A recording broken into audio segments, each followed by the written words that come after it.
Welcome back to another episode of Behind the Counter with the Food Czar, which is me, Heidi Blum. Today I am sitting with a very special guest. I'm sitting with Chef Roberto Carnero of Warique in Belleville. And I met Chef Roberto, it was over the winter because I remember the snowbanks being very high. And the minute I met you, I fell in love with you. Thank you. Your energy, your heart, your everything, you can just feel it, you can see it, and you definitely feel it in your food for sure. And for people who don't know Warique, you got, many accolades for your opening in 2025 right? Correct. One of the top opening restaurants in 2025, Yep. Am I correct? Yep, NorthJersey.com voted us top 3 best new restaurants in New Jersey. Yeah, well deserved, and it should have been. How do you like that? Yeah. Welcome. Thank you for having me. This is we've been trying to make this happen for quite a while now. Since we met. Yeah, and so it's really nice to sit in front of the mic and share a space with you. It really is. It's honestly, it is like my honor and pleasure to be sitting with you. I'm excited. So, Chef Roberto, I want to hear it all. I want to hear it all. You seem like you have stories. You seem like you've had a journey. And I think where you are right now is sort of a sweet spot, but I feel like there's still so much more ahead of you. Oh, 100%. This is we've been open now for about 8 months, and we still have a hill to climb, and we got our hiking shoes on, and we're willing to do it. So spoken like a true Peruvian, right? Very true. Very true. So let's talk about your background. So the food here is Peruvian. Correct. I know a lot of the recipes and stuff are from your family. They're their family, and then also literature is our best friend, right? I have tons of books in my restaurant from people like Virgilio Martinez to Gaston Arcudia. I even just got a book now, which has been so helpful. It's one of 100 books that they made in Peru. It gives you the identity of every fish that swims in Peruvian water. And oh my everything. God, you posted this. Yes. And I thought that was, and I tried finding, I think you did it as a story, I couldn't find it. That was the craziest thing I've ever seen. This book was written by a gentleman in 1974. And this book identifies every species of fish that swims in Peruvian waters, every crustacean and every fish. And it's been so helpful in what we do here because, like I've always told everybody that I've come to know, we use Peruvian products to make Peruvian food here at Warique. So getting too close to the right fish to make ceviches and to use in our seafood dishes is what really separates us. What is the most common fish in Peru? We use a type of tilefish that swims in Peruvian waters. It's got bigger eyes than the normal tilefish that we get here in America. And the meat is sweeter because of the colder water that it swims in. Oh, that's interesting. Yeah. I know a little bit about Peruvian food. I also know what I ate here, which was insane, which we're going to get into. So I want to hear about your background. So did you grow up in Peru? I was born in Peru in 1983. My mother is from the Amazon rainforest in Santo Tomas. Wow. And my father is blonde hair and blue eyes from a little city in Peru called Arequipa. Is that blonde hair and blue eyes? Is that a Peruvian? So Arequipa is a predominantly white part of Peru. Oh, okay.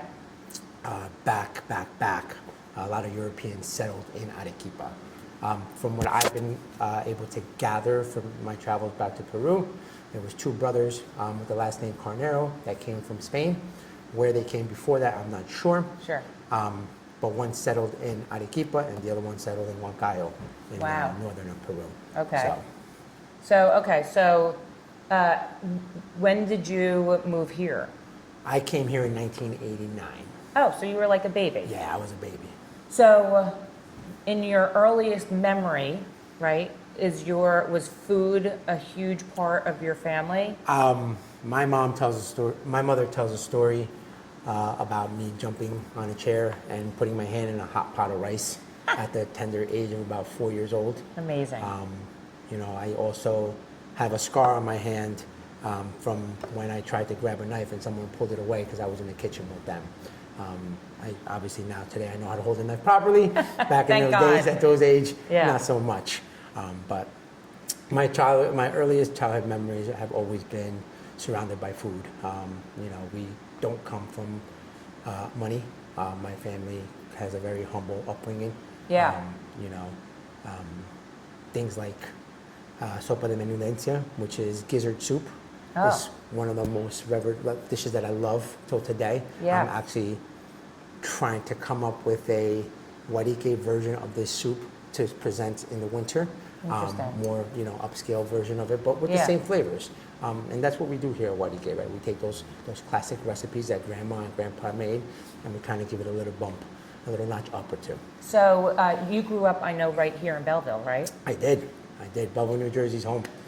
Belleville, New Jersey is the first place we came to. I remember still coming off the plane and walking into the Pathmark in Silver Lake from Newark Airport, because I've never seen that much food before in my life. Oh my God. Like I said, we grew up very differently in Peru. Yeah. You know, it's part of what made me the person I am today. Yeah. But you know, walking into that Pathmark and seeing aisles and aisles of food that I'd never seen in my life before was just, you know, like we knew we were home. Yeah, that's amazing. You take it for granted, right? Living here in the States, I guess. Yeah. So you went to high school, and then did you go to college? No. So Belleville High School. When I grew up with an older brother and older sister. Yeah. So I played a lot of sports. Yeah. And I always was like a level up because my brother was Yeah, older pushed and my you. sister Yeah, was of older. course. So, you know, on the basketball courts, I played with the older kids. On the football field, I played with the older kids. So I went to Belleville High School. Were you on the basketball team I and was on the basketball and the team, football the team? golf team. Oh yeah. So football, basketball, and golf. Everybody's like, golf? And I'm like, yeah, man, it's a dope-ass sport. It's Yes, really, it It's is. really, really fun. We're gonna play. No, we have to. We have to get on it. I mean, we have Hendrix right around the block. Yeah. We get some people that come here after they play around the golf and they sit down, they enjoy some food. That's awesome. Yeah, so it's pretty cool being in this little corner in Belleville. It's funny. I mean, it's literally in a neighborhood. You Yeah. don't expect there to be a restaurant here. That's what Warique is. Yeah. A Warique, you know, in Peru, is an unassuming hole-in-the-wall restaurant that serves family recipes. Yes. You know, when I got to sit down, I had the pleasure of going to Central Yeah. and eating dinner there. Central, at the time, I believe was like the number 7 best restaurant in the world. Yeah. And then they got the best restaurant in the world title a couple of years later. But when I went there, I got the pleasure to meet Virgilio Martinez. I took my mother and 14 of our family members. Wow. It was the first time Virgilio said he's had this many people there because it's one of the best restaurants in the world. It's Yeah. usually tables of 2, tables of 4, and that's it. But here, you know, my mom being the beautiful woman that she is, and myself, a culinarian, we brought my grandfather, who's no longer with us, a bunch of uncles, a bunch of people from our family, because they would have never experienced something like Sure. that other than that. Yeah. So to be able to do that was very cool. But besides the amazing food that Virgilio makes, I got to talk to him, Yeah. you know, and I got to pick his brain a little bit. He showed me the entire restaurant. I was like, you're the most recognizable face in the world right now in food. Yeah. Where do you go to eat without people bothering you? Yeah. Where do you go, right? Because, I mean, celebrities go out to eat and then Yeah, people yeah. want to, but he goes, I still go to the Wariques. I still go to these little unassuming places where I can get a delicious meal. And no one no one realizes it's him. Correct. Yeah, that's 'Cause amazing. You're still yourself, and you Yeah. know, that's the energy we bring here at Warique. You know, Yes. everybody's treated like family. It's awesome. We know a lot of the customers are repeat customers now, being open 8 months, and it's a very amazing family atmosphere that we've created here. So let's go back to your high school. So football, golf, basketball. Were you cooking? Were you working at restaurants? It's funny. I just had my culinary teacher here for dinner. Oh my God. 2 weeks ago, excuse me, Miss Muscatella. My guidance counselor approached me because I wasn't the best student. Yeah. I knew I wasn't going to go to college. Yeah. I enjoyed high school for what it was, not for a future education. Yeah.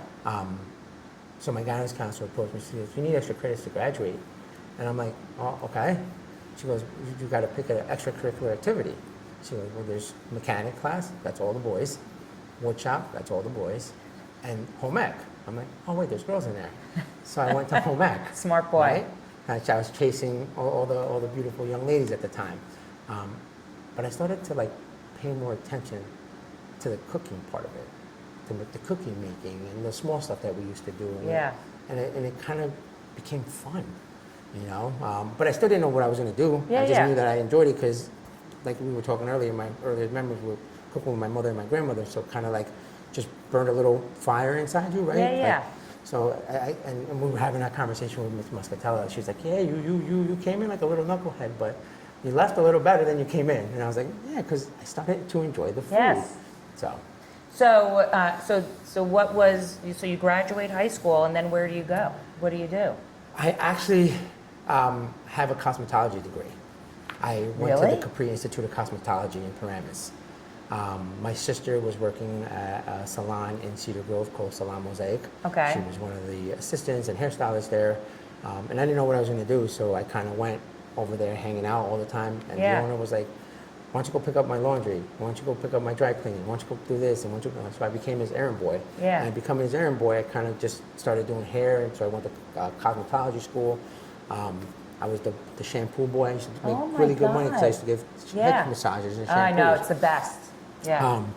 So I worked with Salon Mosaic for about a year, went to a hair show and everything in Atlantic City. It was a real wild, cool time First back of all, in the days. great thing since you are a girl dad. Yeah. Everly has fun, but she doesn't like anybody touching her hair. So Yeah. So she's like, "No, nobody touch it." But yeah, so I did that for a year, but it was like just work.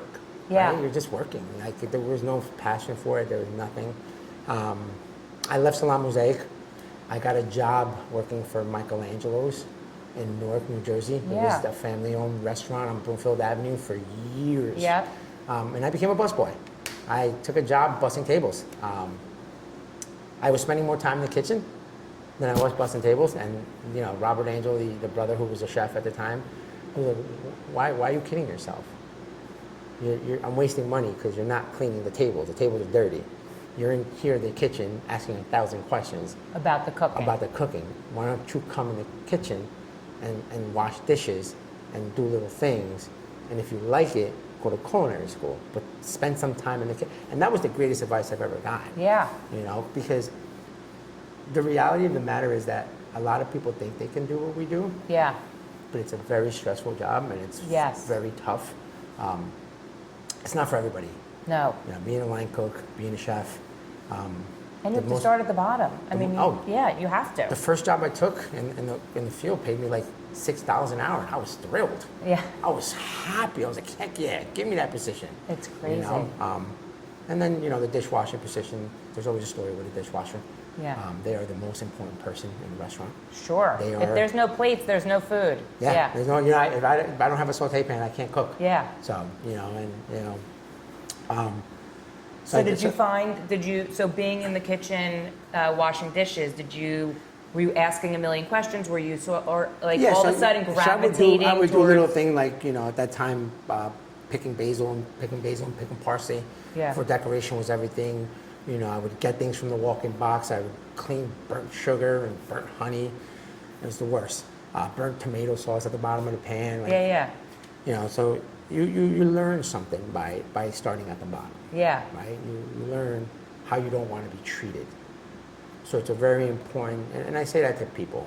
You know, if you want to really be in this career, you know, yes, you paid X amount of dollars to go to culinary school. Yeah. Bravo, you could afford it because not everybody can. Sure. Right? But you're not a chef.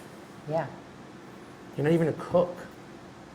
You're You're a graduate of culinary school. culinary school. Yeah. That's all you are. Yeah. Because the kitchen is where you're going to learn everything. Yeah. Because culinary school teaches you the techniques and it gives you a good platform Foundation. to start. Yeah. Right? It's a nice foundation, like you just said. But the rest is in the kitchen. Yeah. You know, and you got to be able to do it because there's going to be people in that kitchen who never went to culinary school that are going to be a lot better than you.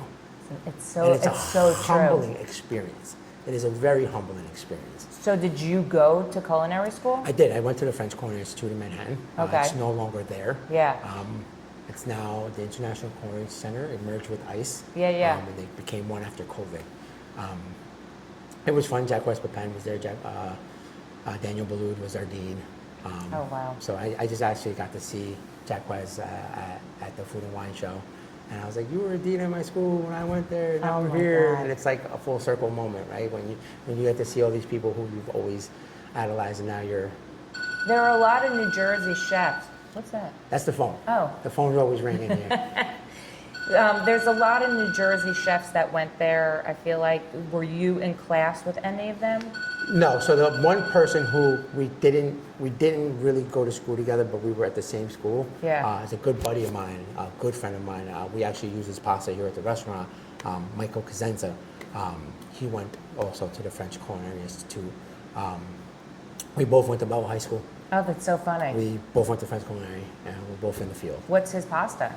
Mike's Pasta Shop. Oh, sure. Yeah. Yeah. And he makes Oh, it. I mean, just a little guy named Mike's Pasta Shop? It's I mean, really come good. on. Listen, Yes. it's really good to be friends with really talented people. That's amazing. You know? I've never been, and I need to come. And the collaboration is where it's all about, right? Because he Yeah. does something, like I can make pasta. I was taught how to make pasta, but the man makes amazing pasta.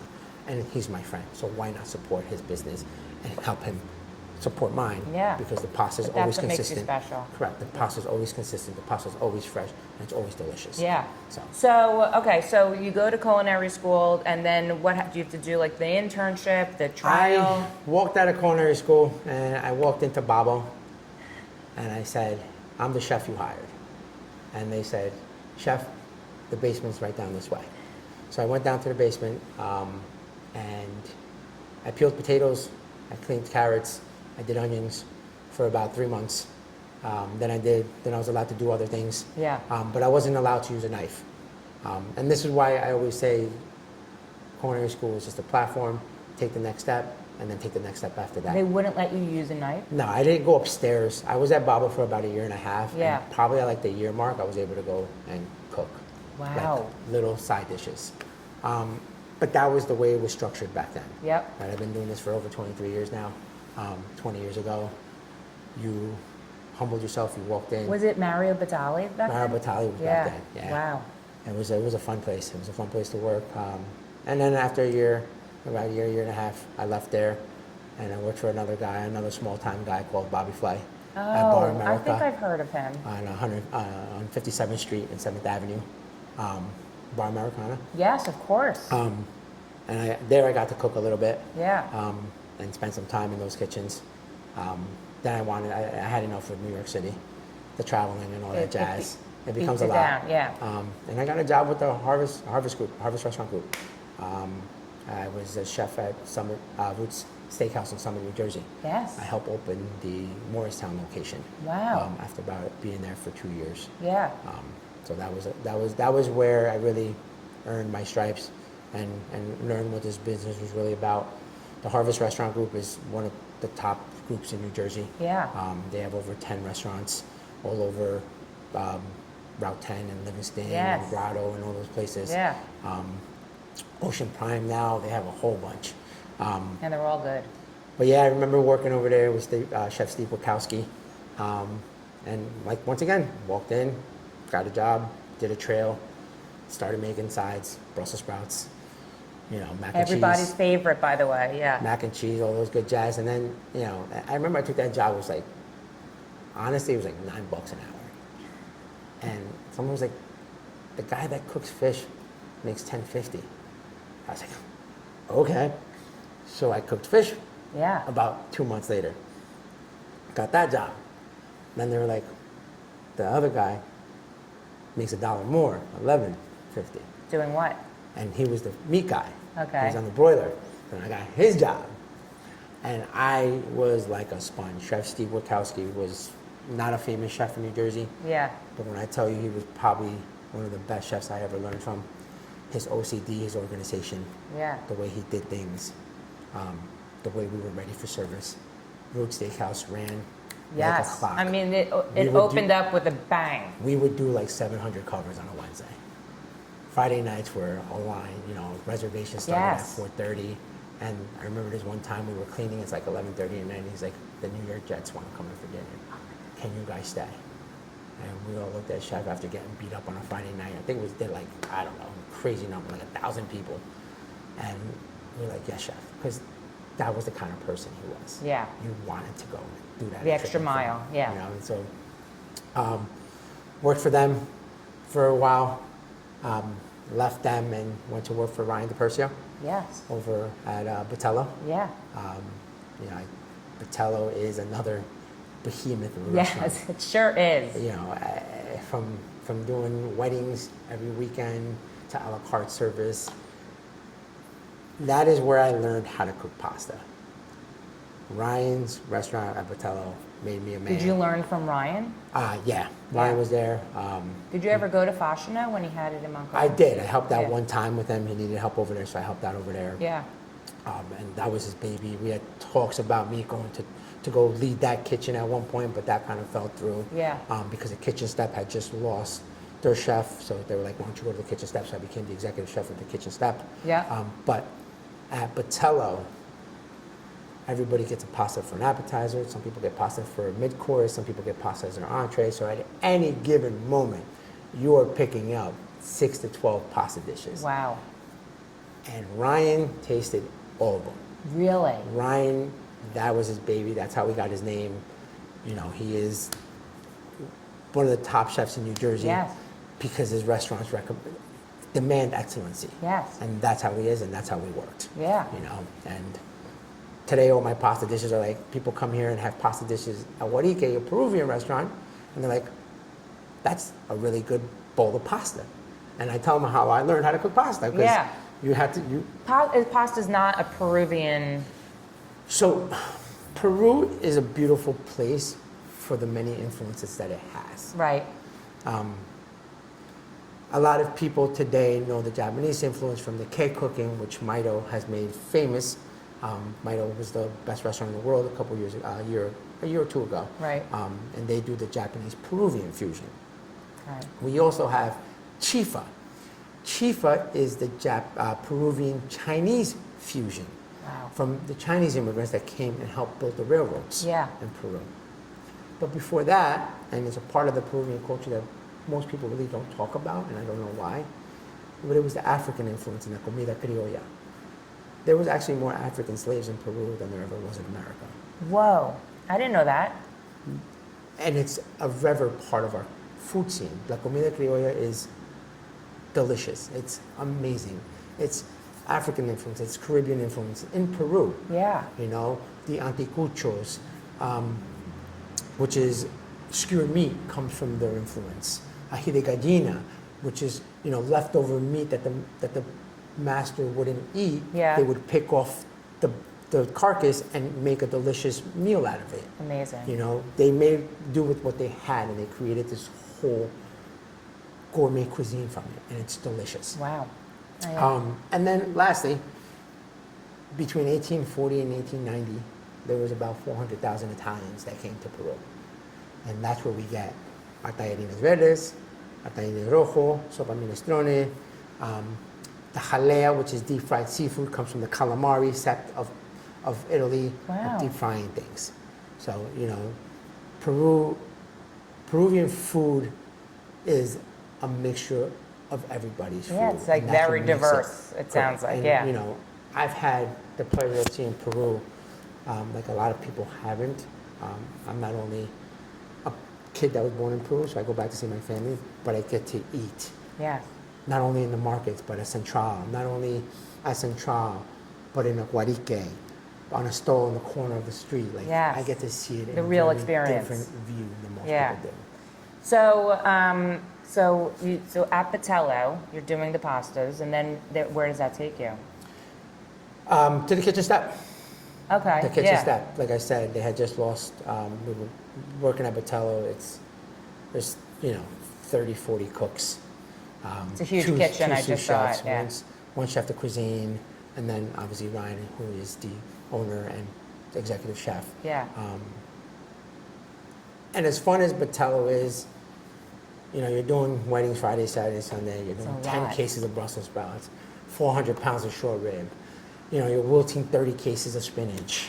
Like, it becomes a lot. And you're just Yeah. like, I want to cook.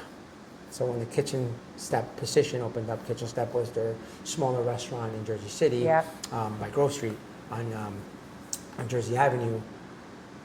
I just jumped on it. You know, they offered it to me, and I was like, yeah. And you know, we hit the floor running a little bit. Ryan was like, you know, this is what this is how it's going to be, this is what you should expect. And it was for the most part. But then, like, it got really busy Yeah. really quickly. I'm sure. Like, I remember Ryan saying, oh, you're going to do 100, 120 for brunch. Next thing you know, we're doing 300.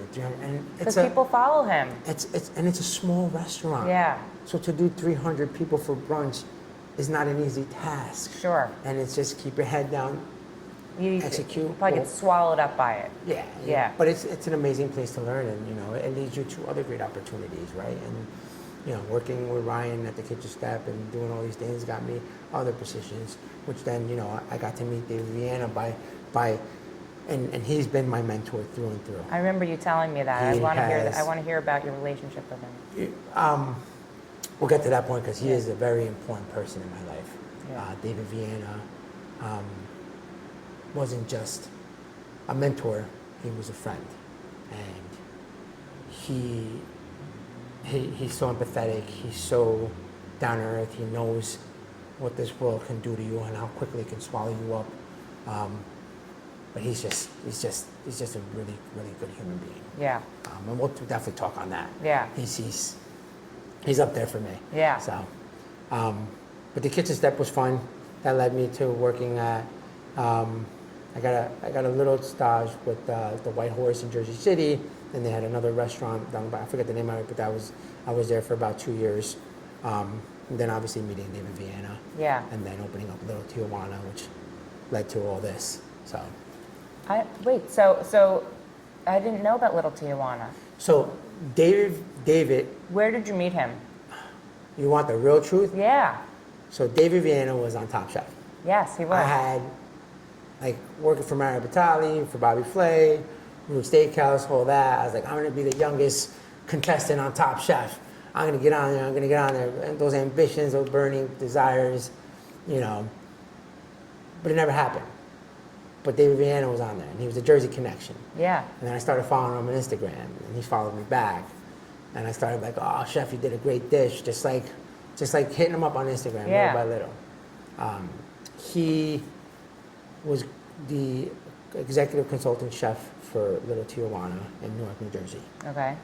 He reached out to me after we garnered this friendship on Instagram. Yeah. And he's like, hey, do you want to open up a restaurant with me?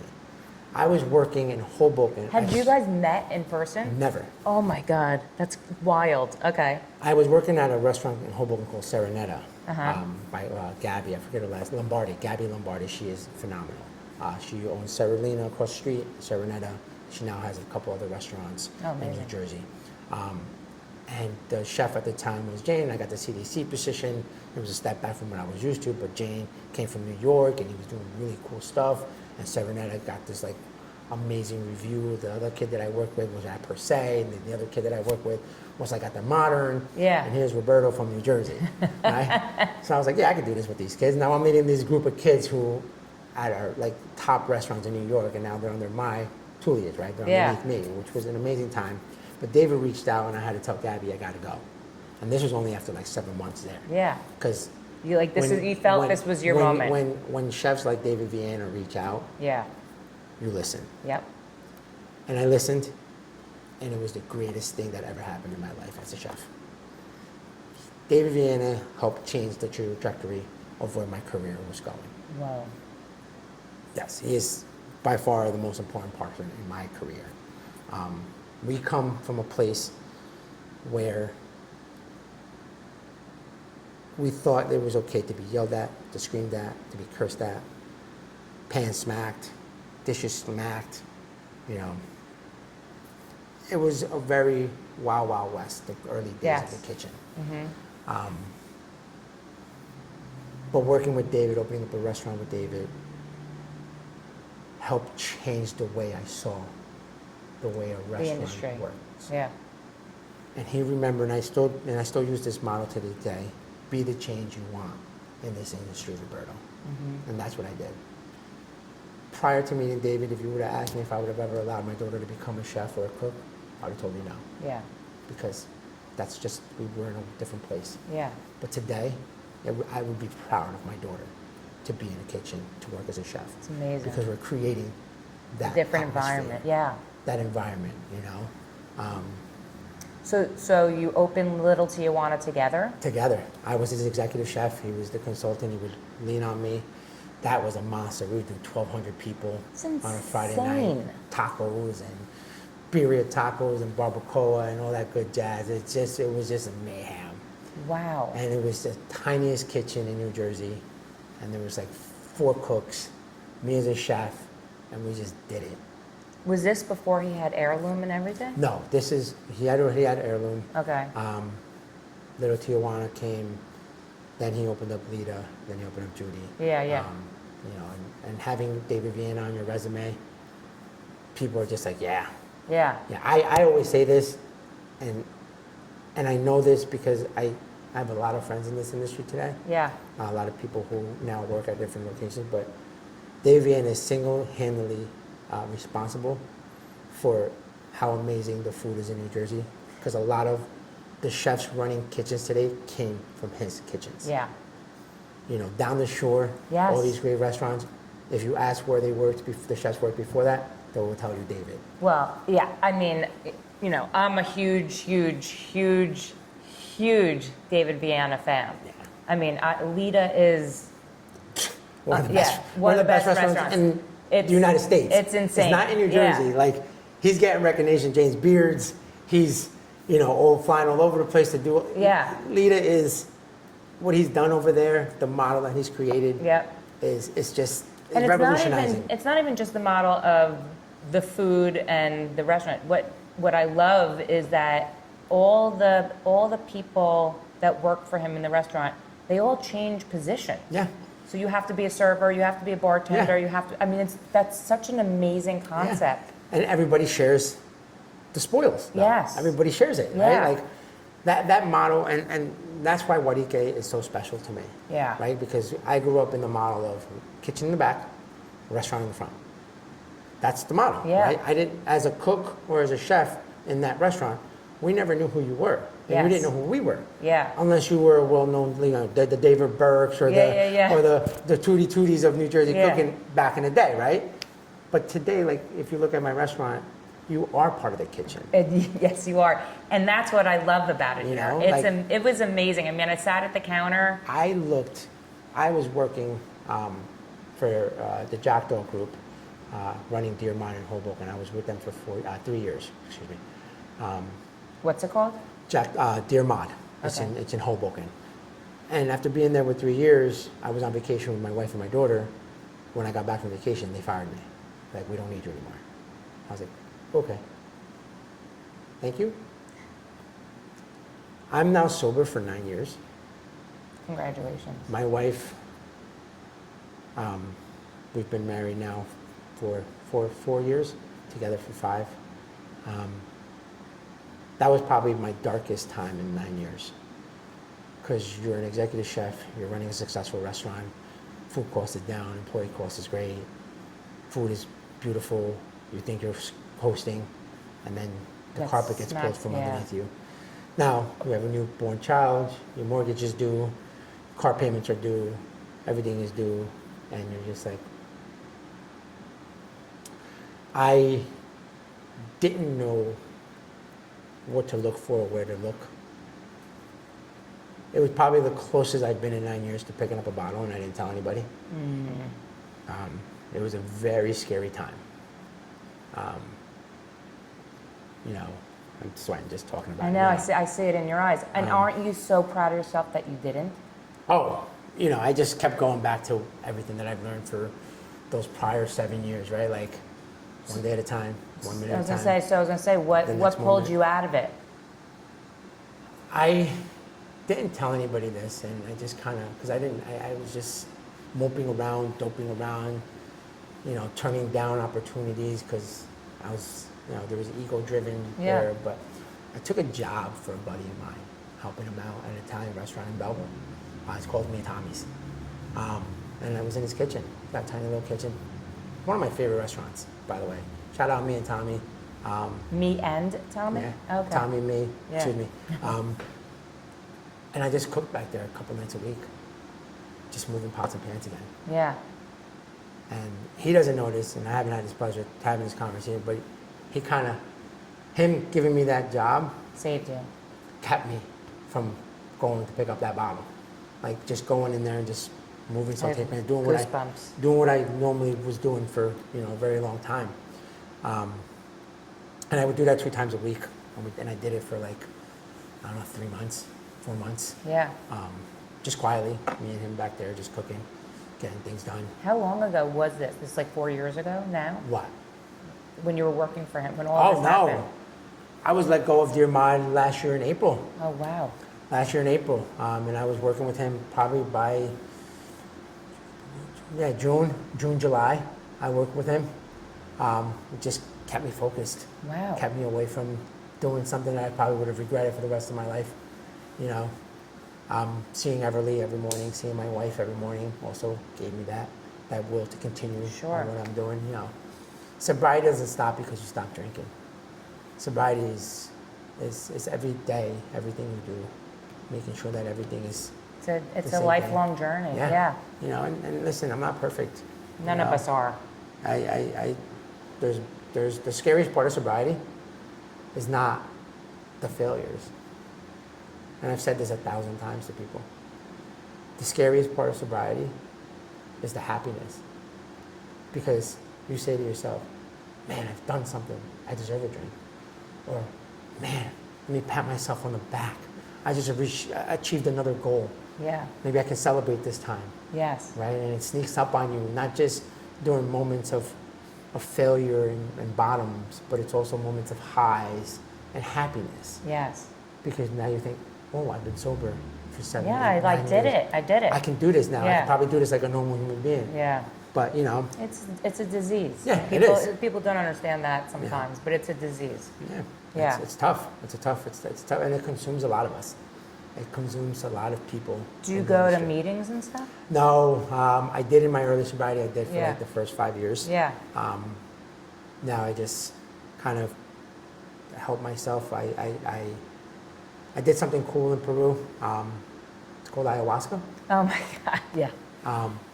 Throwing up and the whole thing. Because I battled. I battled for many years. Yeah. Right? Like even when I worked for Lion, I was sober, and that's how I got the job at Botello. Sure. Yeah. And I was sober through my entire 2 years at Botello, and then I got offered the kitchen chef job, and I took it. And I was sober. Tijuana. No, and then I failed. I relapsed. I relapsed while I was working with Ryan. Yeah. And he had to make the tough decision of firing me. Yeah. And when you're younger, you're like, fuck him. He's an asshole. You have a chip, Right? Like, what the fuck is he? But like, take accountability, man. And it wasn't until after. Probably the best thing that he did for you. Yeah. Right? And you gotta take accountability. I fucked up. Yeah. I drank again. Yeah. I failed him. Yeah. I failed me. I failed everybody around me. Because once again, at that time, it wasn't nothing terrible that happened. It was the good things that happened. Sure. You're like, I'm in a sweet spot right now. I'm gonna give myself a reward here. Yeah. Let's do it. But that reward led to, and Ryan dealt with me for a little bit. Yeah. He's like, give him a chance. He'll come out, and I didn't. Yeah. Because alcoholism consumes you. Yeah. So you went to Peru. I need to hear about this. Oh yeah.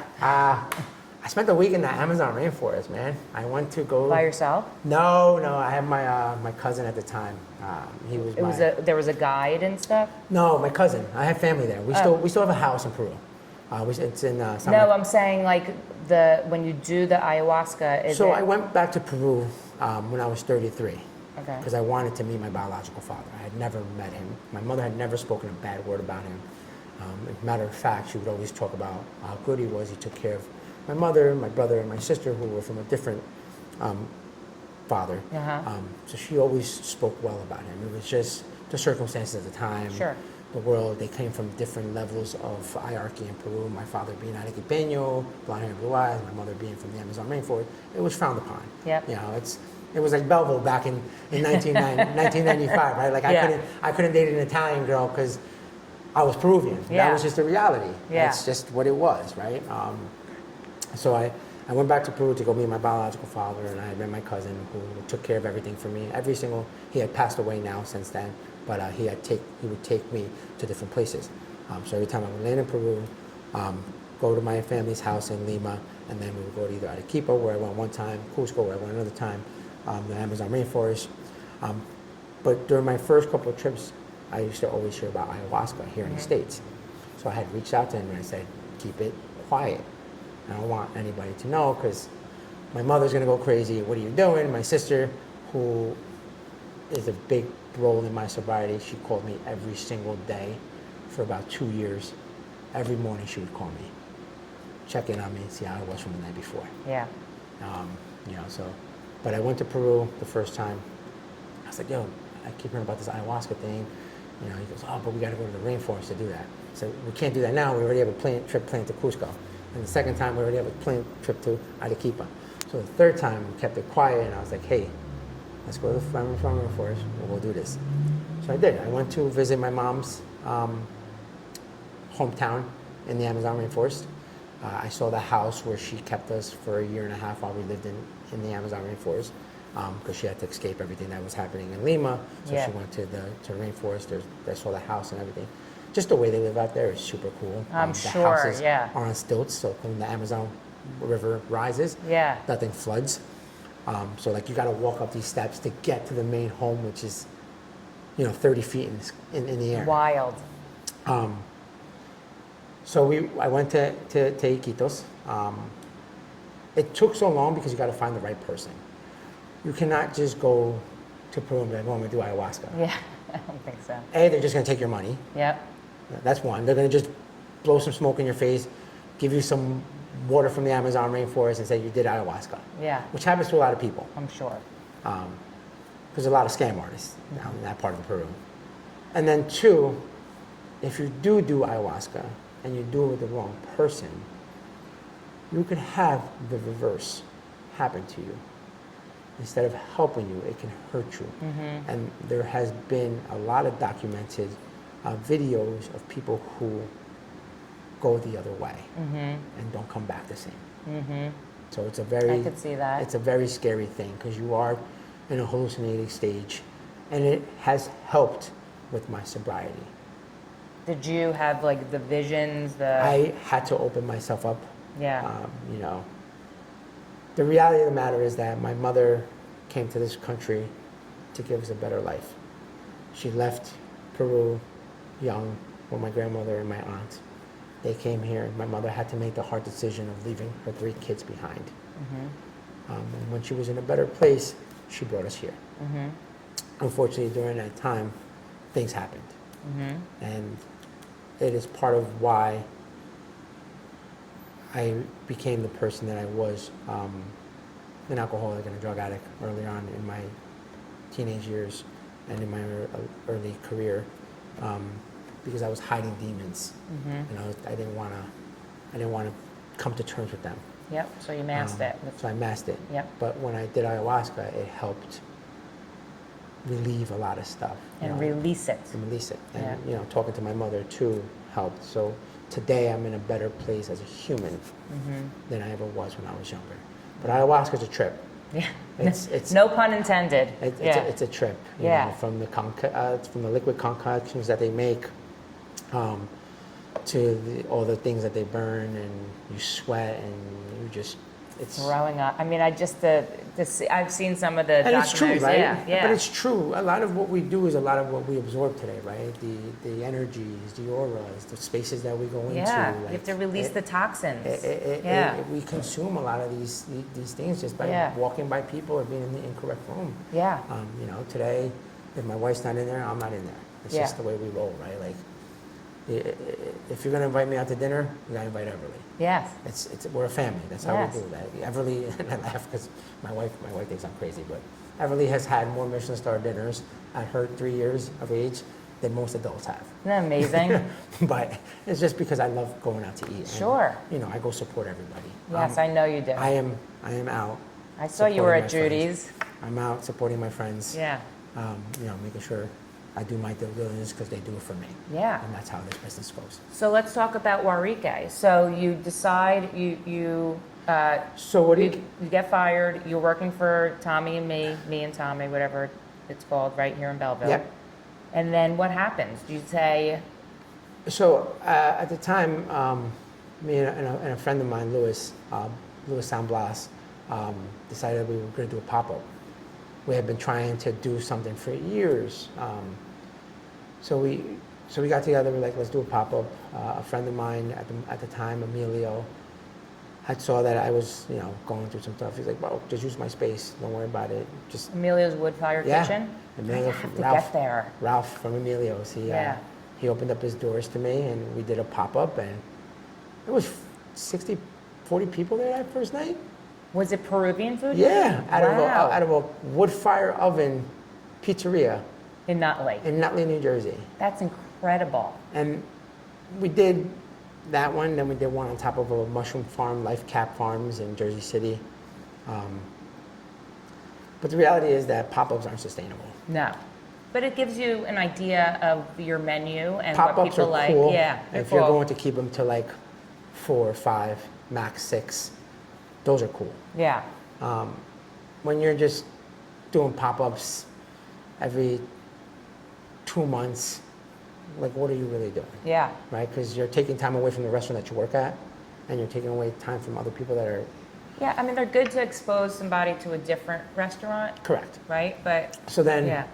I was looking at spaces. I saw a space in Montclair. I saw another space in Jersey City. And my buddy Louis, who I've known, me and his wife, I've actually went to kindergarten together, school number 4 in Belleville, through middle school, through high school. Wow. I met Louis in middle school, and he actually sold me my house when Lisa and I, because I know Lisa since we're 16 years old. Yeah. She was a Nutley girl. I was a Belleville boy. She was a cheerleader. I was A a football player. team. At the time, she had a boyfriend, and I stole a kiss on the baseball field in Nice. Belleville. But then she went this way. She went to Sacred Heart University, became a doctor. I went to culinary school and became a cook, Yeah. and then became a chef. Right before the pandemic, I saw that she was going through some stuff. We were friends on Facebook. Yeah. And I was working on my sobriety. Slid my in her sobriety. DMs? I slid into the private messages, and I asked her for coffee. And she said no. I asked her for coffee again. And she said no. I asked her for coffee. Literally like 4 months passed, and Oh she my wouldn't God. have coffee with me. So she finally had coffee with me. And I remember at the time I was becoming like this coffee connoisseur. Yeah. So I was like self-aging my coffee beans. Yeah. So I had like this bag of coffee beans sitting in my cabinet, like temperature controlled, aging it. Because a buddy of mine, Ken, who was the GM at Kitchen Step, and he worked at the Modern, and now he's just doing cool mixology stuff now, but he's like best friend, comes to the house. He was teaching me how to do this coffee stuff. So I Right. said, Lise, instead of going out for coffee, why don't you come to my house, my apartment in Kearney, and I'll make you coffee. She's like, all right, sure. She didn't tell her parents that, by the way. She lied to her parents saying we were going to a coffee shop, but she gave me my house. And then we just like, I made coffee. Then like you just haven't caught up with an old friend in the longest time. Yeah. We literally spoke for like 6 hours. I had her kick her out at like 2:30 in the morning. She's gonna get mad about that. She's gonna get upset I said that. But yeah, that coffee bag I made, it was spoiled. It was probably the worst cup of coffee I've ever had in my life. I could have sworn it was rotted. Oh my God. It was bad. But I made the coffee anyway because I was like, I gotta show this girl, I know what I'm doing, whatever. Yeah. And she's like, she made a face, she's like, and we just dumped the coffee out. Oh my God. But we spoke for hours, and that led to the next thing, and led to the next thing. But Louis, at the time, was a good friend of mine, and still is a good friend of mine. He was in real estate, Yeah. and I was going over Lisa's house all the time. Yeah. So I saw the house across the street being built. Mm-hmm. They were new siding, doing the inside, and I would go across the street and talk to the guys, and the guys thought I was the owner of the house, and they were like, "Is this where you want the AC vent?" And I'm like, "No, move it over a little bit." And Lisa would like die laughing. Like we would go across the street. That's so funny. And I remember, like, after a couple months of dating, we were just in a different point in our lives as adults. Me and her father were on front stoop talking, and I was like, I'm gonna own that house one day. And he's like, get the fuck out of here. You know, old Italian guys, get the fuck out of here. We own that house today. It's incredible. We own that same house today. Louis helped with that house, and Louis helped with this building. What was in here before? A coffee shop. Oh, that's so funny. It was a coffee shop. It was a little coffee shop.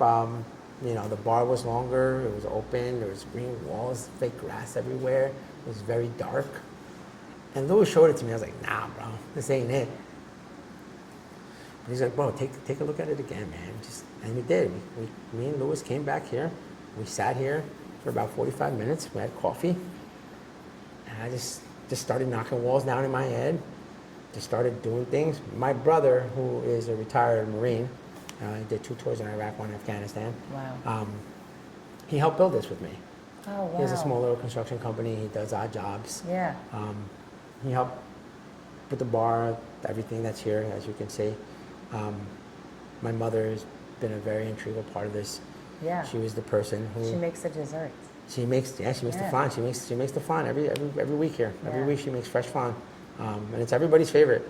No surprise. Yeah, no surprise. Exactly. It's just something that she does. She doesn't use no measuring cups. She doesn't weigh things out, you know, like we do in the kitchen, but it's the best thing on the menu. Sometimes that's the best way, right? But my mother, you know, I sat her down. I was like, Mom, I'm not getting any younger, man. It's either now or never. And I got home and I looked at my wife and I said, we bought a restaurant. She said, what? I said, yeah, we bought a restaurant. She called my mom right away because she knew who enabled me. And we rented the space.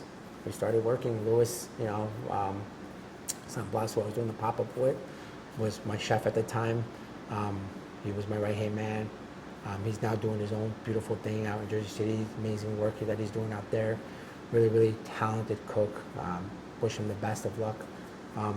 But, you know, other people stepped up once he left, and Warique has blossomed into what it is today. So you opened your doors when? Our friends and family was the funniest thing. I was trying to pack this place. I just wanted to see like Botello numbers, like kitchen step numbers. This whole dining room was set up differently. It was the funniest thing I've ever witnessed in my life. I know how to cook. Yes. I know how to run a kitchen. Yep. I know nothing about business.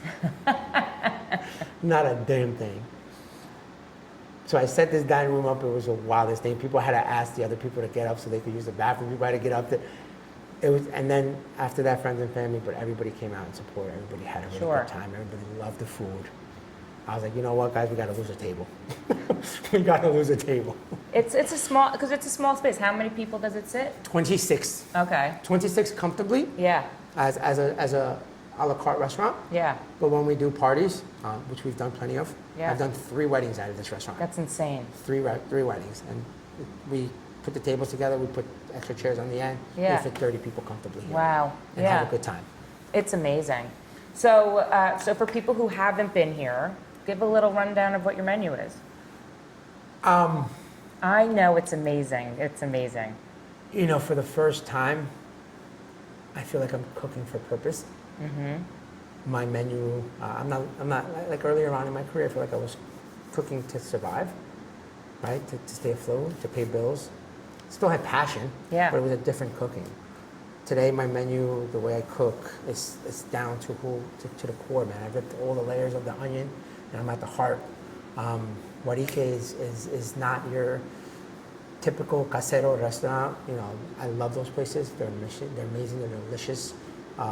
You know, moms and grandmothers are back there cooking. Dads, I go to them all the time. I go to different Peruvian restaurants once a week. Yeah. To support, to love, and to taste amazing food that I grew up with. But Warique is not that. Warique was never intended to be that. Warique is my love letter to Peru. Mm. Here at Warique, I change the menu every 3 months. And I got this from Virgilio. Virgilio changes his menu by latitudes of Peru's ecosystem. Oh, wow. But I changed my menu by different regions of Peru. Oh, nice. Like I opened up with Lima, what everybody knows. Mm-hmm. So we cooked food from Lima, traditional food that everybody would know, would get people in the door. Yeah. Today's menu now, this is the second menu that we have, is the Amazon rainforest and Cusco. So our dishes are from my mother's home country and a place that I like, Cusco. Yep. I think Cusco has the best market in Peru. It's by far the most delicious one, with all the fresh cheeses, all the fresh animals, eating from the mountainsides and the goats and all that. It's just different eating out there. But in July, we'll be changing it one more time, but we're going to change it to Arequipa, Puño, and Tacna. That's a lower region of Peru by Lake Titicaca, which you're going to see a lot of more seafood, more spring dishes, more lighter dishes. Like ceviches and stuff like Yeah, that? so ceviche is, as we know it today, Yeah. was brought to us by the Chinese and the Japanese influences. Oh, Before they arrived and the Spaniards arrived, we would use different citruses that were local to Peru, like tumbo. Tumbo is a form of passion fruit which I use today in my ceviche here at Warique. I change my ceviches every month, every time we change the menu to highlight a different ceviche from Peru because we are more than Lima. Peru is a vast country with vast regions that cook Peruvian food in their form. yeah. Like America, right? The South is a whole different flavor Yes, of course. than the North. Yes. The Midwest is a whole different flavor. East Coast, West Coast. Yeah. But the food is still delicious. Yeah. Unfortunately, Peru's beauty comes from Lima to the world. Mm-hmm. But there's so much more to that. Yeah. And that's what Warique highlights. Warique highlights different parts of Peru while still keeping true to American palates. So you mentioned earlier that you're a terrible businessman. So when you opened Warique, was the biggest learning curve for you owning and opening your first restaurant, the business part of it? Yes. Yeah. Applying heat to product, applying flavor, texture to a dish comes natural, Sure. right? I've had a lot of good mentors in my life and great mentors in my life, great teachers. So they've given me those tools. But business, the X's and O's, the fine print, Yeah. right? Like, I had to get this place open, right? I was running out of money. It was just my savings, whatever I could borrow from my brother and my mother. I had to get it open. We had a time frame of a month to get it open. Past that time frame, obviously, like every restaurant does. Yep. But we were able to open it in 2 months, from start to finish, 2 months. But you got to pay rent. Sure. You got to pay bills. You got to pay people. Yep. Going from a secure paycheck every week to not know when your next paycheck's coming is a very humbling experience. Yes. I had this conversation with someone the other day in my restaurant, one of my employees. I said, your job is to take care of you. My job is to take care of everybody. Yeah. You are trusting me that I'm going to give you lawful employment, that your paycheck's going to be there every week. Whether I get one or not, Doesn't matter. doesn't matter to you. But I knew that coming in because, like I said, I had great mentors. Yeah. So I knew what I was getting myself into. I didn't just wake up and say, you know, my father wasn't a millionaire.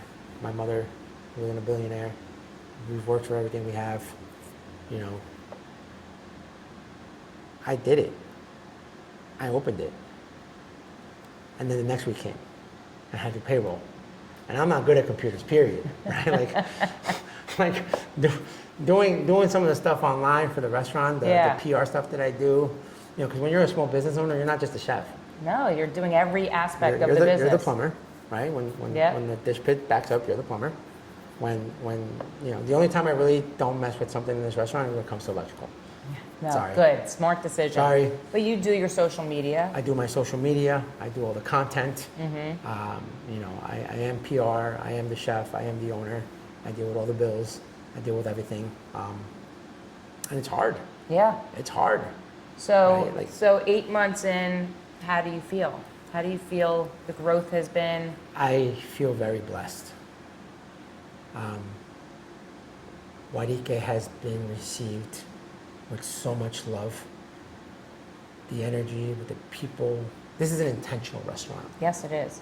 This is on a corner in Belleville, New Jersey. It literally on a street where it's all houses. You would not know I this is here. have people who I spoke to prior to opening up Warique that told me I was going to fail.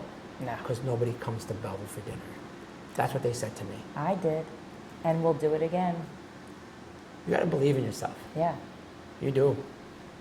I mean, it seems to me, even just talking to you in this hour, like, and after meeting you that first night that we ate here, this is intentional, and it is a love letter. And you can feel it, and you can see it, and watching you in the kitchen with the girls that were back, I mean, it just, I can't express how, I can't express how special it is. This is an intent. You got to know you're coming to Warique. Yeah. You're not. You know, we're not on the main avenue. You're not. There's no foot traffic. No. Right. Parking spaces are limited. Yep. It's a neighborhood. Yep. This is the garden section of Belleville. But the neighborhood has been so welcoming. Yeah. The neighborhood has been so supportive. It's amazing. The town of Belleville. Yeah. The town of working class Americans of Belleville, New Jersey, have showed up and shown out, as they say. I mean, that's got to make you feel good. They come Yeah. from Belleville, from Nutley, from Bloomfield, Glen Ridge. I had people here from Oak Ridge, from Vernon, from Braille, New Jersey, at a little restaurant in Belleville, New Jersey. Well, listen, you've been getting, like I said, a lot of accolades, and it stands up to them. You know what I mean? And listen, it's hard work, right? It's being in the right room at the right time, right? Do you feel I was asked to do one food show. Sat down, put my food on the table. Person came up. This is the best of each I've ever had. I am the da-da-da-da-da-da. Can you do this food show? Absolutely. Then my buddy Mikey from Mike Cosenza was like, you want to do New Jersey food and wine? I was like, yeah, let's do it. Did that. That's where I got to meet Ben. Ben was on this right across the street, right across the booth with Fossil Farms. And he came over because I interviewed for a position at Fossil Farms a couple of years back. Yeah. You know, I turned it down because it wasn't the right fit at the right time. But there was respect. And we talked and he was like, oh yeah. I said, you do those awesome things on the mountaintop all the time, man. I'd love to do those one day. I get a phone call about a month ago. A chef dropped out. And I was like, hey, remember you talked about doing it? I said, yeah, can you do it? I said, yeah, let's do it. You know, it's, God puts you in the rooms He needs you when He needs you to be there. Yeah. I met another person at the Food and Wine Festival of Peruvian descent. I just got a phone call this week after doing the Fossil Farms dinner that they want me to do the Peruvian Chambers of Commerce Alliance in Long Island. It's insane. Like, when, you know, people are watching your social media, they're seeing what you're doing, they're tasting your food, they want you to be a part of it, you're doing the right thing. Yeah. You know, and that's what we try to do here at Warique. We're not trying to beat people over the head. We're honest. I'm an honest chef doing honest food, just doing it my way. Would you still do Top Chef? Oh, in a heartbeat. In a heartbeat. I turned down Chop like 2 times in my career. My wife is like, she was like, we should do Chopped. Yeah. I was like, It's Chop's not easy. I mean, they pull out that basket. It's some funky stuff. My wife's favorite meals, and she'll tell you this. Yeah. My wife's favorite meals are just when I'm off on a Monday, because I'm not going to the supermarket. Just pulling stuff together. I'm pulling things out of the refrigerator. Yeah. And she's like, that was delicious. Yeah. It's amazing. I mean, I hope you get on like it. 2 weeks ago, she wanted me to grill in the back. She wanted hamburgers and hot dogs. I had some little potatoes in the refrigerator. I had some leftover rams from the season. Yeah. So I made ram mashed potatoes. Of course you did. Of course you did. And Yeah. she was like, that was delicious. That's amazing. Well, that's because you're talented too, You know? and it's you see it more than But we no, would see that's it. not has nothing to do with talent. That's how I watched my mother Yeah, and grandmother. but it's in feed you. me It's in you. for so long. My grandmother used to go downstairs. They lived in Harrison. Yeah. She used to live above and her apartment was above from a deli convenience store. Yeah. She'd go downstairs, you know, she didn't have a lot of money. Yeah. She would get the gizzards. Yeah. She would get the chicken feet. She would get the hearts. Yep. Right? We didn't have money for steak. Yep. There wasn't money sometimes for whole chickens. Yep. But that's why, like, my fondest memories are those early Peruvian meals. Yeah. And that's where I draw from, right? That inspiration of creating. So what's the vision? I'm sure there's a goal or maybe a vision. I believe that God gave me Warique Yeah. so that I can learn the business side of it. Yeah.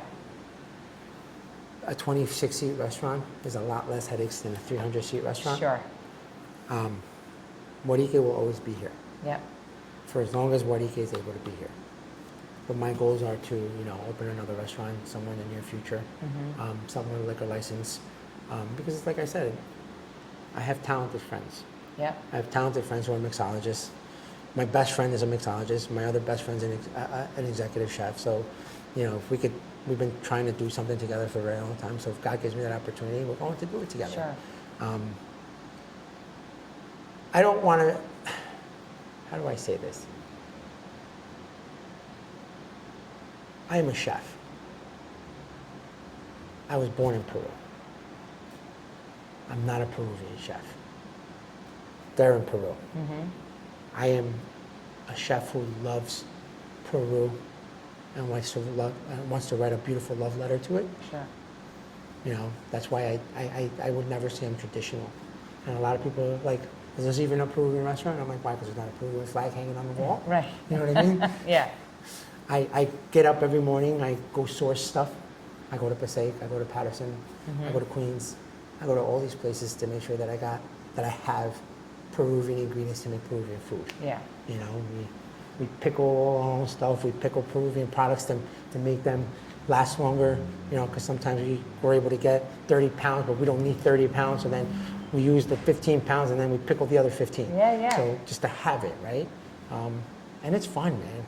It's fun showing people that we are more than lomo saltado, that we are more than ceviche, and that we are more than pollo a la brasa.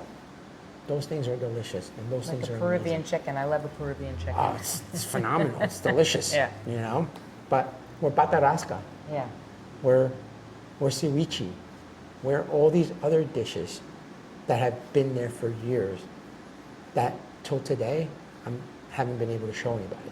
Well, I will say when I ate here, I thought the coolest part of sitting at the counter was you explaining where every dish comes from. It's just Warique's been 8 years in the making. Yeah, I mean, just to hear the story, I mean, it just, you make the connection between Peru and the food you're eating and you in between and how the dish came about. It's nice. It's going to be 10 years this year Yeah, the first time I went back to Peru.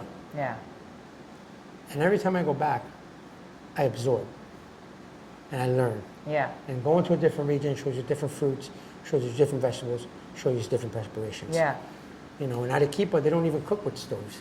They don't even cook gas. They cook with Yeah. wood. Yeah. They still cook that. The It's amazing. picanterias still cook with wood. yeah, In different parts of Peru, they do different things. And that's what we try to highlight here, sure, right? Like, first we started with the ceviche carretillero, which was a traditional Peruvian style ceviche from Lima. Now I'm doing ceviche, which is the traditional way of making ceviche before the Spaniards arrived, using a fruit called tumbo. yeah, Now I'm going to Arequipa. Arequipa makes ceviche completely different. They use river shrimp, and they use sea urchin. yeah, And their base is a creamy rocoto leche de tigre. That's my job. I Yeah. am not the gatekeeper, but my job is Yeah. to make sure I walk you through that gate, yeah, I hold your hand, and I lead you through. yeah, it's By letting you amazing. know every part of it. It's amazing. Well, Chef Roberto, I'm so happy for you. You are, I think, a very special human being. Thank And you. I could tell the minute I met you, and I'm not just saying that, I don't blow smoke up people's asses, I'm being serious. You see it, your energy, your eyes, like, tell a story. And you can see, you have worked hard, and you should be really, really proud of yourself to be where you are right now. God gave me a second opportunity. Yeah, There's a part of me that celebrates June for Men's Mental Health Month, because I know the bottoms of alcoholism and addiction and depression. So I dug myself out of a very dark hole. So I've been given this opportunity, Sure. and I use it, right. Warique is not just a restaurant where we serve delicious Peruvian food, but Warique is also where I run Everly's Lunchbox from. Everly's Lunchbox is a foundation that I started for my daughter that helps put hot meals in front of people in need. We've worked with the Hoboken Shelter, with the Apostle House. We've worked with all the veterans of New York and New Jersey, the citizens of Belleville, just to name a few. And why is it called Everly's Lunchbox? It's because it's a meal that I would feed my daughter. Yeah. It's going to be hot, it's going to be fresh, it's going to be healthy. Oh my God, I could cry. You, honestly, for people who are still listening, you are a special man. Ah, thank you. You are a good human being, and I would suggest, I would actually tell everybody they need to come here to meet you, to experience what's happening here. Honestly, I mean, you're a gift. We're just trying to do our due diligence here in Belleville, New Jersey, and trying to show the world a little bit of what Peru is, one dish at a time. Yeah, but you yourself are a good human. Thank you very much. Thank you for sitting with me. Pleasure's all mine, trust me. Thank you, Roberto. Thank you.